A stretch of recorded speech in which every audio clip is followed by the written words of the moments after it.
Hello ಸ್ನೇಹಿತರೆ, welcome back to Shubha channel. ಶ್ರಾವಣ ಮಾಸದ ಕೃಷ್ಣ ಪಕ್ಷದ ಅಷ್ಟಮಿ ತಿಥಿಯೊಂದು ಭಗವಾನ್ ಶ್ರೀಕೃಷ್ಣನ ಜನ್ಮದಿನ ಅಂತಾನೆ ಹೇಳ್ಬೋದು. ಈ ದಿನನೇ ಶ್ರೀಕೃಷ್ಣ ಹುಟ್ಟಿದ್ದು. ಹಾಗಾಗಿ ಈ ದಿನ ನೀವು ಸಾಯಂಕಾಲ ಪೂಜೆ ಮಾಡೋ ಸಮಯದಲ್ಲಿ ನೀವು ಮನೆಯಲ್ಲೆಲ್ಲ ಪೂಜೆ ಮಾಡಿ ನಂತರ ತುಳಸಿ ಗಿಡಕ್ಕೆ ಪೂಜೆ ಮಾಡೋ ಸಮಯದಲ್ಲಿ ತುಳಸಿ ಗಿಡದಲ್ಲಿ ಈ 3 ವಸ್ತುಗಳನ್ನು ಇಟ್ಟು ನೀವು ತುಪ್ಪದ ದೀಪವನ್ನು ಹಚ್ಚಬೇಕಾಗತ್ತೆ.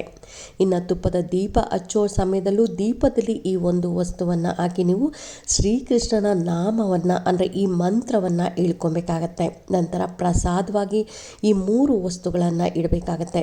ಅವು ಯಾವುವು ಅಂತಲೂ ತಿಳಿಸ್ಕೊಡ್ತಾ ಇದ್ದೀನಿ. ಈ ದಿನ ಕೃಷ್ಣ ಜನ್ಮಾಷ್ಟಮಿ ಆಗಿರೋದ್ರಿಂದ ಶ್ರೀಕೃಷ್ಣನಿಗೆ ಒಂದು ತುಳಸಿ ದಳವನ್ನು ಅರ್ಪಿಸಿ ನೀವು ಪಂಚಾಮೃತದ ಅಭಿಷೇಕವನ್ನು ಮಾಡಬೇಕು. ಹಾಲು, ಮೊಸರು, ಜೇನುತುಪ್ಪ, ಸಕ್ಕರೆ ಹಾಗೆ ಬಾಳೆಹಣ್ಣು ಇಷ್ಟನ್ನು ನೀವು ಮಿಕ್ಸ್ ಮಾಡಿ ನೀವು ಪಂಚಾಮೃತದ ಅಭಿಷೇಕವನ್ನು ಮಾಡಿ ತುಳಸಿ ಮಾಲೆಯನ್ನು ಅರ್ಪಿಸಬೇಕಾಗತ್ತೆ.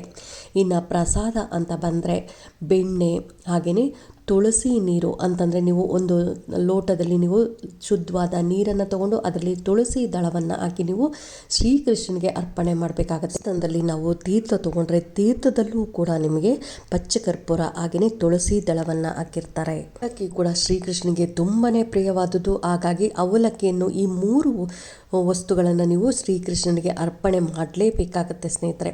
ಇನ್ನು ಅದ್ರ ಜೊತೆ ಈ ದಿನ ನೀವು ಸಾಯಂಕಾಲ ಪೂಜೆ ಎಲ್ಲ ಆದಮೇಲೆ ನೀವು ತುಳಸಿ ಗಿಡದಲ್ಲಿ ಯಾವ ಒಂದು ವಸ್ತುವನ್ನು ಇಡಬೇಕು ಅಂತಲೂ ತಿಳಿಸ್ಕೊಡ್ತಾ ಇದ್ದೀನಿ. ಯಾಕೆಂದರೆ ಶ್ರೀಕೃಷ್ಣ ತುಳಸಿ ಗಿಡದಲ್ಲಿ ವಾಸವಾಗಿರ್ತಾನೆ. ಹಾಗಾಗಿ ಈ ದಿನ ನೀವು ತುಳಸಿ ಗಿಡದಲ್ಲಿ ಈ 3 ವಸ್ತುಗಳನ್ನು ಇಡೋದ್ರಿಂದ ನಿಮಗೆ ಸಾಲದ ಸಮಸ್ಯೆ ಅನ್ನೋದು ದೂರವಾಗುತ್ತೆ. ಎಷ್ಟೇ ಹಣ ದುಡಿದ್ರೂ ಕೈಯಲ್ಲಿ ನಿಲ್ಲಲ್ಲ ಅನ್ನೋರು ನಿಮ್ಮ ಮನೆಯಲ್ಲಿ ಹಣ ನಿಲ್ಲೋದಕ್ಕೆ ಶುರು ಆಗುತ್ತೆ. ನಿಮ್ಮ ಕಷ್ಟಗಳೆಲ್ಲ ಪರಿಹಾರ ಆಗುತ್ತೆ ಅಂತಲೇ ಹೇಳ್ಬೋದು. ಹಾಗಾಗಿ ಆ ವಸ್ತುಗಳು ಯಾವುವು ಅಂತಲೂ ತಿಳಿಸ್ಕೊಡ್ತಾ ಇದ್ದೀನಿ. ಗೋಮತಿ ಚಕ್ರ ನೋಡಿ ಸ್ನೇಹಿತರೆ, ಈ ರೀತಿಯಾಗಿರುತ್ತೆ ಗೋಮತಿ ಚಕ್ರ. ಸ್ವಲ್ಪ ಚಿಕ್ಕದಾಗಿರೋ ಗೋಮತಿ ಚಕ್ರ ಆದರೂ ಪರವಾಗಿಲ್ಲ. 3 ಗೋಮತಿ ಚಕ್ರಗಳನ್ನು ನೀವು ತೊಗೊಬೇಕಾಗುತ್ತೆ. ಅದರ ಮೇಲೆ ನೋಡಿ ಸುದರ್ಶನ ಚಕ್ರ ಅಂದರೆ ಕೃಷ್ಣನ ಚಕ್ರದ ರೀತಿಯಲ್ಲಿ ಇರುತ್ತೆ. ಅದಕ್ಕೋಸ್ಕರ ನೀವು ಈ ದಿನ 3 ಗೋಮತಿ ಚಕ್ರಗಳನ್ನು ತೊಗೊಬೇಕಾಗುತ್ತೆ. ಅದೇ ರೀತಿಯಾಗಿ 3 ಕವಡೆಗಳು ಅಂತಂದರೆ ಯೆಲ್ಲೋ ಕಲರ್ ಇರುವಂಥ ಕವಡೆಗಳನ್ನೇ ತೊಗೊಬೇಕಾಗುತ್ತೆ. ಇಲ್ಲಿ ತೋರಿಸ್ತಾ ಇದ್ದೀನಲ್ಲ, ಈ ರೀತಿಯಾದ ಕವಡೆಗಳು 3 ಕವಡೆಗಳನ್ನು ತೊಗೊಬೇಕಾಗತ್ತೆ. ಬ್ಲೂ ಕಲರ್ ಇರುವಂತಹ ಕವಡೆನೇ ತಗೊಳ್ಳಿ. ಸ್ವಲ್ಪ ಚಿಕ್ಕದಾದ್ರೂ ಪರವಾಗಿಲ್ಲ. 3 ಕವಡೆ 3 ಗೋಮತಿ ಚಕ್ರಗಳನ್ನು ತಗೊಳ್ಳಿ. ಅದ್ರ ಜೊತೆ 1 ರೂಪಾಯಿ ನಾಣ್ಯವನ್ನು ತೊಗೊಬೇಕಾಗತ್ತೆ. ನೀವು ಸಂಜೆ ದೀಪ ಹಚ್ಚೋ ಸಮಯದಲ್ಲಿ ದೀಪ ಹಚ್ಚೋದಕ್ಕೂ ಮೊದಲು ನೀವು ಈ ಕೆಲಸವನ್ನು ಮಾಡಬೇಕಾಗತ್ತೆ. ಈ 3 ವಸ್ತುಗಳನ್ನು ನೀವು ಕೈಯಲ್ಲಿ ಹಿಡ್ಕೊಂಡು ನೀವು ಕೃಷ್ಣನನ್ನು ಬೇಡ್ಕೊಬೇಕು. ನನ್ನ ಕಷ್ಟಗಳನ್ನೆಲ್ಲ ಬಗೆಹರಿಸಪ್ಪ, ನನ್ನ ಈ ರೀತಿಯಾಗಿ ಇಷ್ಟೊಂದು ಸಮಸ್ಯೆಗಳಿದೆ, ನನ್ನ ಸಮಸ್ಯೆಗಳನ್ನು ಬಗೆಹರಿಸು, ನನ್ನ ಸಾಲ ಇಷ್ಟಿದೆ, ನನ್ನ ಸಾಲ ಅತಿ ಶೀಘ್ರವಾಗಿ ತೀರಿಸೋ ಹಾಗಾಗಲಿ ಅಂತ ನಿಮ್ಮ ಕಷ್ಟಗಳನ್ನೆಲ್ಲ ಹೇಳ್ಕೊಂಡು ಎಷ್ಟು ಸಾರಿ ಆಗುತ್ತೋ ಅಷ್ಟು ಸಾರಿ ಹೇಳ್ಕೊಬೇಕಾಗತ್ತೆ.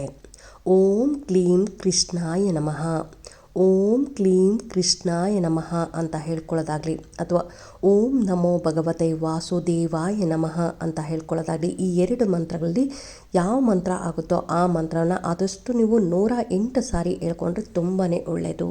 ಮಂತ್ರ ಎಲ್ಲ ಹೇಳಿದ್ದಾದ ಮೇಲೆ ಸ್ವಲ್ಪ ತುಳಸಿ ಗಿಡದಲ್ಲಿ ಬುಡದಲ್ಲಿ ಒಂದು ಸ್ವಲ್ಪ ಮಣ್ಣು ತೆಗೆದು ಈ 3 ವಸ್ತುಗಳನ್ನು ಬುಡದಲ್ಲಿ ಇಟ್ಟು ಅದರ ಮೇಲೆ ಮಣ್ಣು ಮುಚ್ಚಬೇಕಾಗತ್ತೆ. ಯಾರಿಗೂ ಕಾಣಬಾರ್ದು, ಆ ರೀತಿಯಾಗಿ ಅದು ಯಾರಾದರೂ ನೋಡಿದ್ರೆ ಕಾಣಬಾರ್ದು. ಈ ರೀತಿಯಾಗಿ ಸ್ವಲ್ಪ ಒಳಗಡೆ ಆಳ ತೆಗೆದು ಇಡಬೇಕಾಗತ್ತೆ. ನಂತರ ನೀವು ತುಳಸಿ ಗಿಡಕ್ಕೆ ನಮಸ್ಕಾರ ಆಗ್ತಾ ತುಳಸಿ ಗಿಡದ ಮುಂದೆ ಒಂದು ತುಪ್ಪದ ದೀಪವನ್ನು ಹಚ್ಚಬೇಕು. ಇನ್ನು ತುಪ್ಪದ ದೀಪವನ್ನು ಹಚ್ಚಿ ದೀಪದಲ್ಲಿ ಯಾವ ಒಂದು ವಸ್ತುವನ್ನು ಹಾಕಬೇಕು ಅನ್ನೋದಾದರೆ ಕೆಂಪು ಕಲ್ಸಕ್ಕರೆ ಅಥವಾ ಬಿಳಿ ಕಲ್ಸಕ್ಕರೆ, ನಿಮ್ಮ ಮನೇಲಿ ಯಾವ ಕಲ್ಸಕ್ಕರೆ ಇದ್ರೂ ಪರವಾಗಿಲ್ಲ, ಕೆಂಪು ಕಲ್ಸಕ್ಕರೆ ಅಥವಾ ಬಿಳಿ ಕಲ್ಸಕ್ಕರೆ ಯಾವುದಿದ್ರೂ ಪರವಾಗಿಲ್ಲ, ಒಂದು ತುಂಡು ಸಣ್ಣ ತುಂಡು ಆಗೋಷ್ಟು ನೀವು ಸಕ್ಕರೆ ಹಾಕಿ ತುಪ್ಪದ ದೀಪವನ್ನು ಹಚ್ಚಬೇಕಾಗತ್ತೆ. ಈ ರೀತಿಯಾಗಿ ಹಚ್ಚೋದ್ರಿಂದ ನಿಮ್ಮ ಕಷ್ಟಗಳೆಲ್ಲ ಬಗೆಹರಿಯುತ್ತೆ ಅಂತಲೇ ಹೇಳ್ಬೋದು.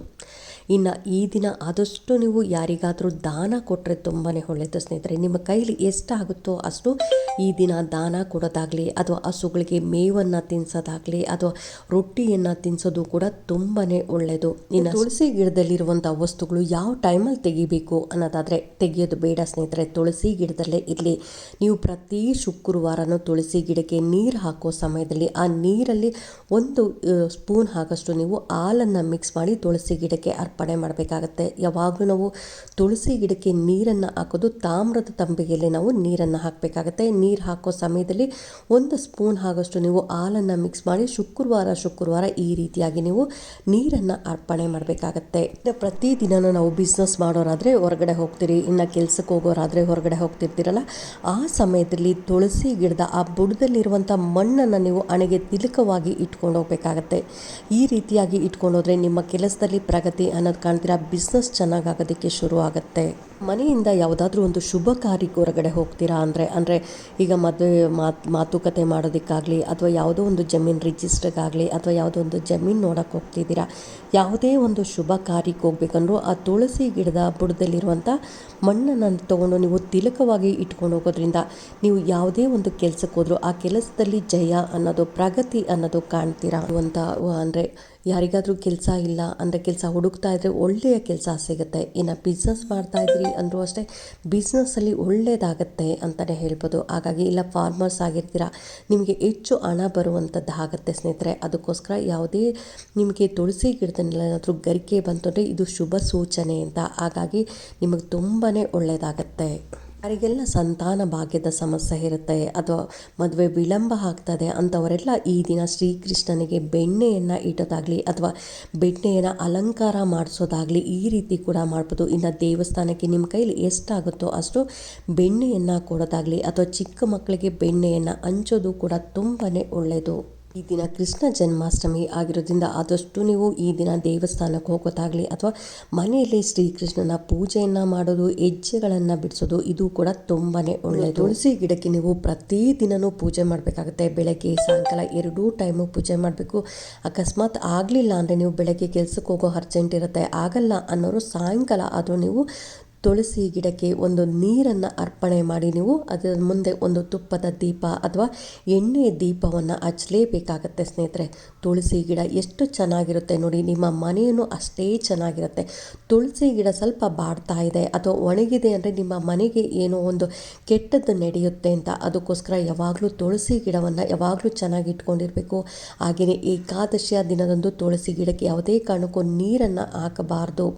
ಇನ್ನು ತುಳಸಿ ಗಿಡದಲ್ಲಿ ಯಾವಾಗಲೂ ನಾವು ಶ್ರೀಮನ್ನಾರಾಯಣ ವಾಸವಾಗಿರ್ತಾರೆ. ಹಾಗಾಗಿ ತುಳಸಿ ಗಿಡ ಎಷ್ಟು ಚೆನ್ನಾಗಿರುತ್ತೋ ಮನೆಯೂ ಅಷ್ಟೇ ಚೆನ್ನಾಗಿರುತ್ತೆ ಅಂತ ಹೇಳ್ತಾ ಈ ವಿಡಿಯೋ ಹೇಗನ್ನಿಸ್ತು ಅಂತ ಕಾಮೆಂಟ್ ಸೆಕ್ಷನಲ್ಲಿ ಕಾಮೆಂಟ್ ಮಾಡಿ, ಲೈಕ್ ಮಾಡಿ, ಶೇರ್ ಮಾಡಿ. ಇನ್ನೂ ನನ್ನ ಚಾನಲ್ಗೆ ಯಾರೆಲ್ಲ ಸಬ್ಸ್ಕ್ರೈಬ್ ಮಾಡದೆ ಹಾಗೆ ಏನಾದರೂ ನೋಡ್ತಾ ಇದ್ರೆ ಎಲ್ಲರೂ ಸಬ್ಸ್ಕ್ರೈಬ್ ಮಾಡ್ಕೊಳ್ಳಿ, ಪಕ್ಕದಲ್ಲಿರೋ ಅಂತ ಬೆಲ್ ಐಕಾನ್ ಒತ್ತಿ ಅಂತ ಹೇಳ್ತಾ ಥ್ಯಾಂಕ್ ಯು.